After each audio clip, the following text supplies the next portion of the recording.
Question number 54 राष्ट्रपति की चुनाव प्रक्रिया के संबंध में क्या सही नहीं है।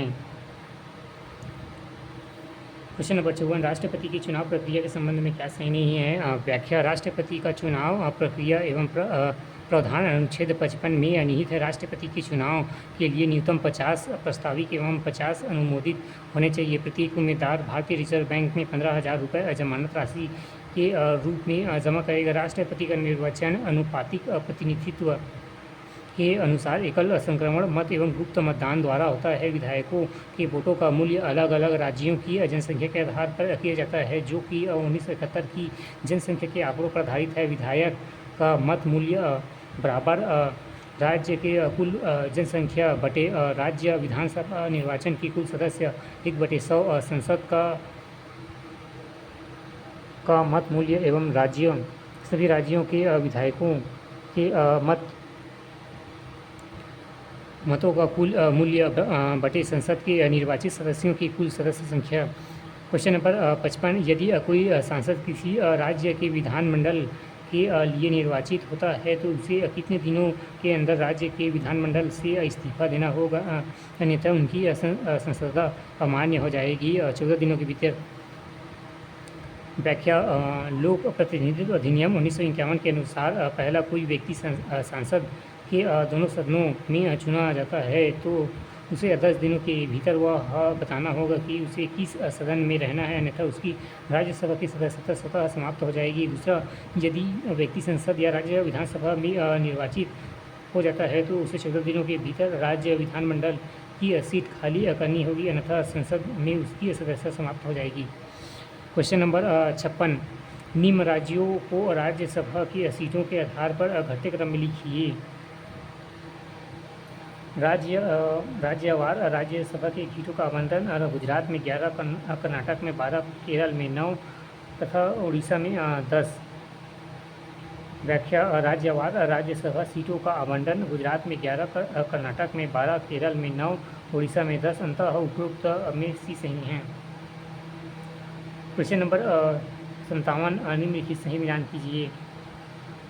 उत्तर पश्चिम हिमालय शिवालिक श्रेणी हिमालय और उत्तराखंड हिमालय जस्कर श्रेणी दार्जिलिंग और सिक्किम हिमालय लेप्चा जनजाति अरुणाचल हिमालय नमचा बरहा। उत्तर पश्चिम हिमालय शिवालिक श्रेणी हिमाचल और उत्तराखंड हिमाचल जस्कर एवं दार्जिलिंग और सिक्किम हिमालय लेप्चा जनजाति अरुणाचल हिमाचल नमचा बरखा। जेट प्रवाह के संबंध में क्या सही है। जेट प्रवाह तिब्बत एवं समांतर हिमालय के उत्तर एशिया महाद्वीप पर चलती है। तिब्बत उच्च भूमि एवं जेट प्रवाह को उत्तर एवं दक्षिण शाखाओं में विभाजन करती है। व्याख्या जेट स्ट्रीम ऊपरी वायुमंडल से 9 से 18 किलोमीटर के बीच की अति तीव्र गति से चलने वाली वायु का प्रवाह है। भारत में आने वाले दक्षिण पश्चिमी मानसून का संबंध उष्ण पूर्वी जेट स्ट्रीम से है। उत्तर पूर्वी मानसून एवं शीतकालीन मानसून का संबंध उष्णकष्ट एवं पश्चिमी पछुआ जेट स्ट्रीम से है। शीतकाल में पोस्ट पश्चिमी जेट स्ट्रीम संपूर्ण पश्चिम का मध्य एशिया में पश्चिम से पूर्व दिशा में प्रवाहित होता है। तिब्बत का पठार उसके मार्ग में अवरोध पैदा कर इसे 2 भागों में बांट देता है।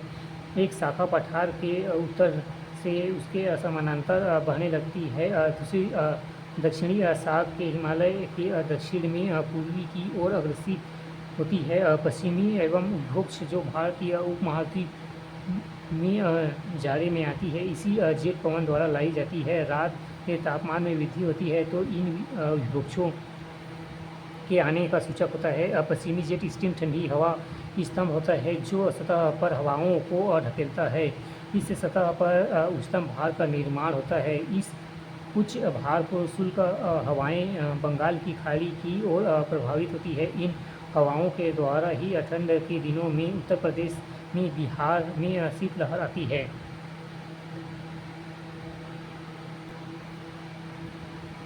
क्वेश्चन नंबर 59 प्रायद्वीप का पठार के संबंध में क्या सही नहीं है। प्रायद्वीप का पठार एक मेज की आकृति वाला अधिनियमित त्रिभुजाकार पठार है। यह उत्तर की ओर एक चौड़ा और दक्षिणी में संकीर्ण है। इसका औसत ऊंचाई 600 से 900 किलोमीटर है। इसका उत्तर में दक्षिण में विस्तार 1600 किलोमीटर एवं पूर्व में पश्चिमी विस्तार में 1400 किलोमीटर से अधिक है। इस पठार की उत्तरी सीमा पर अरावली एवं विंध्याचल के सतपुड़ा की पहाड़ियाँ स्थित है। व्याख्या प्रायद्वीप पठार एक मेज की आकृति वाला अनियमित त्रिभुजाकार पठार है। यह उत्तर की ओर एवं चौड़ा और दक्षिण में संकीर्ण है। इसकी औसत ऊंचाई 600 से 900 मीटर है। इसका उत्तर से दक्षिणी विस्तार एवं 1600 मीटर तथा पूर्व से पश्चिमी विस्तार एवं 1400 किलोमीटर से अधिक है। इस पठार की उत्तरी सीमा पर अरावली, विंध्याचल एवं सतपुड़ा की पहाड़ियाँ स्थित है। क्वेश्चन नंबर 60, निम्नलिखित भारत की मिट्टियों को ICR द्वारा एवं USADP मृदा वर्गीकरण के अनुसार उनके क्षेत्र के आधार पर यथाक्रम में सजाइए। भारत की मिट्टियों को भारतीय कृषि अनुसंधान परिषद USDA, United state department of agriculture के अनुसार भारतीय मृदा का वर्गीकरण किया गया है, जो